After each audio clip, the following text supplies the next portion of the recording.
बॉलीवुड में plastic surgery procedures and face enhancement procedures अभी काफी नॉर्मल होते जा रहे हैं एंड अभी ऑलमोस्ट एवरी एक्ट्रेस एंड कुछ हीरोज भी इस तरह के प्रोसीजर्स करवा रही हैं एंड बॉलीवुड एक विजुअल मीडियम है जहां सर्टेनली लुक्स काफी मैटर करते हैं एंड हीरोइन के लिए तो ब्यूटी स्टैंडर्ड्स और भी टॉक्सिक है। एज यू गाइस नो कि हीरोइंस बॉलीवुड में इजीली रिप्लेसेबल है एंड प्लास्टिक सर्जरी प्रोसीजर्स के बारे में भी अभी कई सेलिब्रिटी ओपनली बात करने लगे I हैं। think the issue is when people enhance themselves cosmetically and then say that I woke up like this and I'm completely natural, because then you're setting an unrealistic standard and of इस topic पे openly बात होनी भी चाहिए but celebrity भी obviously इतना खुल के अपने कॉस्मेटिक प्रोसीजर्स के बारे में बात नहीं करते हैं। वो उतना ही ऑडियंस को बताना चाहते हैं जिससे उनकी इमेज पब्लिक आई में खराब ना हो एंड एक रिलेटेबिलिटी बनी रहे। जैसे कि खुशी कपूर अपने कॉस्मेटिक प्रोसीजर्स को एक्सेप्ट करती है बट ऑफ कोर्स वो उतना ही अपने फैंस के साथ शेयर करती है जिससे खुशी की इमेज ऑडियंस के सामने एक रिलेटेबल गर्ल की बनी रहे। एंड अभी कई सारे सेलिब्रिटी अपने फेस एनहेंसमेंट प्रोसीजर के लिए अपनी इनसिक्योरिटी को एक मेन रीजन बताते हैं एंड सारे सेलिब्रिटी की सेम स्टोरी ही रहती है कि कैसे उन्हें उनके लुक्स के लिए हमेशा से ट्रोल किया जाता रहा है एंड उसी ट्रॉमा की वजह से उन्होंने ये प्लास्टिक प्रोसीजर करवाए हैं। since I was a very young girl, I was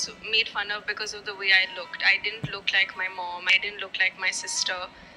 And of course that takes a hit C on your अभी हम ये नहीं कह रहे कि इन लोगों को इनसिक्योरिटी एंड सेल्फ डाउट कभी नहीं रहे होंगे। Of course film and TV media में लुक्स काफी मायने रखते हैं बट अभी जिस तरह ये सेलिब्रिटी प्लास्टिक सर्जरी को नॉर्मलाइज करते जा रहे हैं ना वो कंसर्निंग है क्योंकि plastic surgery procedure is not easy and उनके कई साइड इफेक्ट एंड कॉम्प्लिकेशन रहते हैं जिनके बारे में ये सेलिब्रिटीज कभी बात नहीं करते हैं। अभी प्लास्टिक सर्जरी प्रोसीजर्स बॉलीवुड में कितना नॉर्मलाइज हो गया है मैं इस टॉपिक पे ऑलरेडी वीडियो बना चुकी हूँ। इनफैक्ट बॉलीवुड के हीरोज के लुक्स एंड कॉस्मेटिक प्रोसीजर्स के बारे में भी मैं अपने एक वीडियो में डिस्कस कर चुकी हूँ। अगर आप इंटरेस्टेड हो तो वो वीडियो भी देख सकते हो बट इस वीडियो में हम इन कॉस्मेटिक प्रोसीजर्स के साइड इफेक्ट या डाउन साइड्स के बारे में ही बात करेंगे। खुशी कपूर ने नादानिया मूवी के प्रमोशंस के दौरान ये बात एक्सेप्ट करी थी कि वो अपने लुक्स को लेकर इनसिक्योर थी एंड इसीलिए खुशी कपूर ने अपने फेस को एनहेंस कराने के लिए कुछ प्रोसीजर्स करवाए थे बट नादानिया मूवी को काफी क्रिटिसिज्म मिला था खुशी कपूर एंड इब्राहिम अली खान की bad acting and dialogue delivery के लिए बट कई नेटिजन्स को खुशी एंड इब्राहिम की पेयरिंग भी पसंद नहीं आई थी एंड इसी के साथ ही कई ऑडियंस को लगता था कि खुशी कपूर एक हाई स्कूल स्टूडेंट का रोल प्ले करने के लिए काफी मेच्योर है। आई मीन खुशी कपूर की एज नादानिया मूवी की रिलीज के टाइम पे 23 इयर्स की थी बट खुशी कपूर अपनी एज से बड़ी दिखाई देती है। सी खुशी कपूर इज ब्यूटीफुल बट खुशी कपूर का रोल मूवी में एक कॉलेज गोइंग गर्ल का था बट खुशी कपूर मूवी में एक टीनेजर या कॉलेज गोइंग गर्ल नहीं लगती। इनफैक्ट ऐसा लगता है कि खुशी कपूर अपने लेट 20s में हो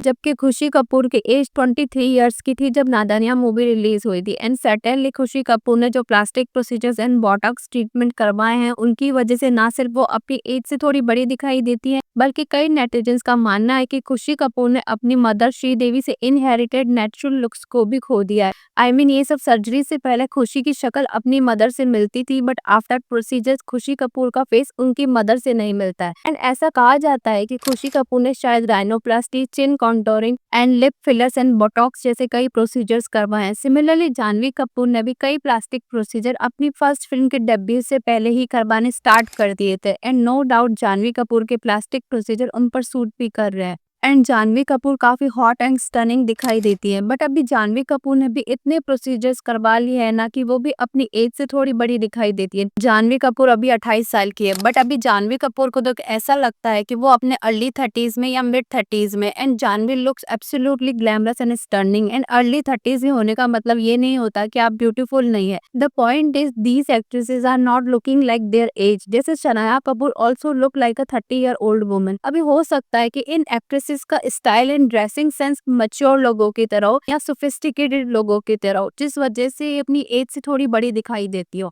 या फिर बहुत कम एज से बोटॉक्स ट्रीटमेंट करवाने की वजह से ये एक्ट्रेसेस अपनी एज से बड़ी दिखाई देने लगी है। सी अभी बोटॉक्स का काम है फेशियल मसल को पैरालाइज कर देना जिससे फेस के जिस पार्ट पे बोटॉक्स ट्रीटमेंट किया गया है वहां के मसल फ्रीज हो जाते हैं एंड काम करना बंद कर देते हैं इसलिए फेस पे कोई मूवमेंट नहीं होता है and as a result lines नहीं दिखाई देते। बट अगर बहुत कम एज से ही आप बार-बार बोटॉक्स करवाते रहेंगे तो आपके फेशियल मसल्स वीक हो जाएँगे एंड बॉडी के दूसरे पार्ट्स की तरह ही फेस के मसल्स का भी स्ट्रॉन्ग होना ज़रूरी होता है। बट बार-बार बोटॉक्स करवाने के कारण फेस के मसल वीक हो सकते हैं एंड श्रिंक होना स्टार्ट कर देंगे एंड इन फेशियल मसल्स का काम है हमारे फेशियल स्ट्रक्चर को होल्ड करना। अगर ये मसल ही वीक हो जाते हैं तो फेस की स्किन सैगी होना स्टार्ट कर देती है, जैसे कि काइली जेनर के साथ हुआ है। काइली की एज अभी 27 साल की है बट बहुत ज्यादा बोटॉक्स एंड फिलर यूज करने के कारण she look like a 40-year-old woman. So all I want to say कि पहले के एक्ट्रेसेस जैसे कि प्रीति जिंटा, जेनेलिया डिसूजा, ऐश्वर्या राय, सोनाली बेंद्रे ये सभी अपने अर्ली 20s में अपनी एज के अकॉर्डिंग दिखाई देती थी, बट आजकल की सारी जेनजी एक्ट्रेसेस को देख ऐसा लगता है दे आर एजिंग फास्ट। अब हो सकता है social media and international pop culture का इन्फ्लुएंस हो, क्योंकि अभी वेस्ट में कई कंपनीज यंग टीनेजर्स को टारगेट कर रही है एंड वहाँ बोटॉक्स को यंग टीनेजर्स में पॉपुलर बनाने के लिए बेबी बोटॉक्स जैसी टर्म्स का यूज किया जा रहा है एंड इसे इस तरह मार्केट किया जा रहा है कि अगर आप स्मॉल अमाउंट में बोटॉक्स यंग एज से ही करवाना स्टार्ट कर देंगे तो आपके फेस एंड फॉरहेड पे कभी भी कोई लाइंस नजर नहीं आएंगी एंड ऑब्वियसली ये कंपनीज यंगस्टर को ऐसे क्लेम करके मिसलीड कर रही है। But as you guys know कि वेस्ट से कितनी जल्दी हमारा Bollywood circle and elite circle influence हो जाता है एंड अभी मेट्रो सिटीज में बोटॉक्स ट्रीटमेंट काफी नॉर्मलाइज हो चुका है। यूजुअली सभी एक्ट्रेसेस अपनी एज से यंगर दिखना चाहती है, बट अभी कई एक्ट्रेसेस एंड इन्फ्लुएंसर इंटेंशनली अपनी एज से बड़ा दिखना चाहते हैं ताकि बॉलीवुड मूवीज में उन्हें काम मिले, जैसे कि रीवा अरोरा एंड अवनीत कौर। अभी ये दोनों ने अपने करियर की शुरुआत एज अ चाइल्ड आर्टिस्ट की थी, बट बॉलीवुड में काम पाने के लिए या फिर फेम पाने के लिए रीवा अरोरा एंड अवनीत कौर दोनों ने कई प्लास्टिक प्रोसीजर करवाए हैं ऐसा लगता है।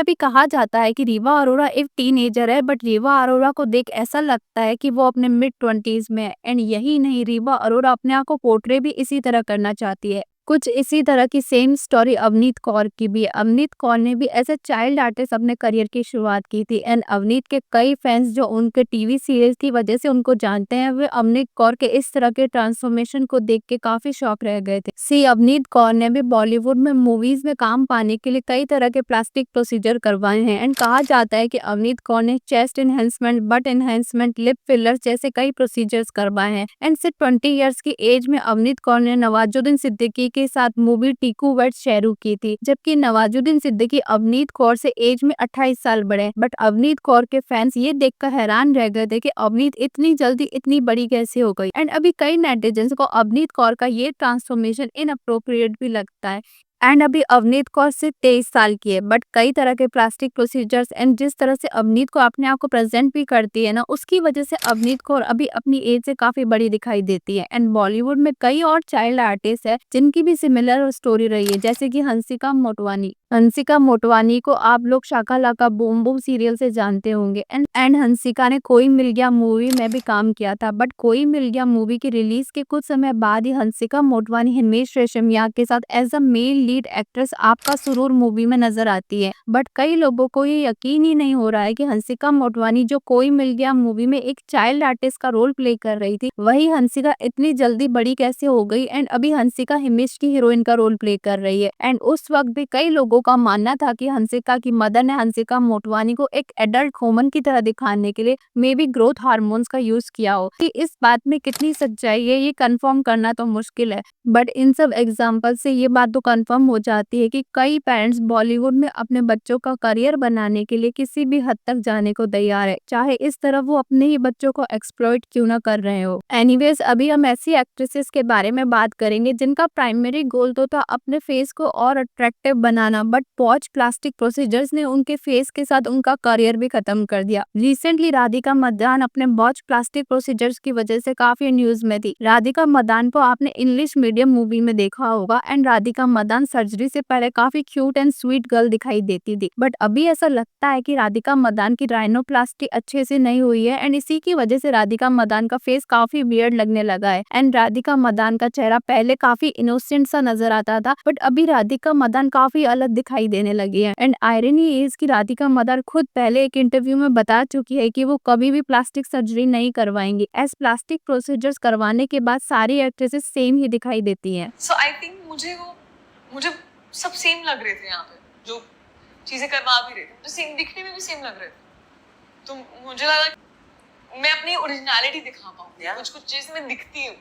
बट लगता है बॉलीवुड के टॉक्सिक ब्यूटी स्टैंडर्ड्स की वजह से या फिर कह सकते हैं प्लास्टिक सर्जरी के बढ़ते हुए कल्चर की वजह से राधिका मदान को भी प्लास्टिक सर्जरी करवानी पड़ी। बट इन प्लास्टिक प्रोसीजर की वजह से राधिका मदान ने अपने नेचुरल लुक को खो दिया। एंड राधिका मदान कोई नेपो एक्ट्रेस भी नहीं है कि बहुत सर्जरी प्रोसीजर्स के बाद भी उन्हें मूवीज मिलती रहेंगी, क्योंकि पास्ट में वानी कपूर एंड आशा टाकिया का पूरा करियर बहुत प्लास्टिक सर्जरी की वजह से डिस्ट्रॉय हो चुका है। But what you guys think about this, please let me know in the comment section.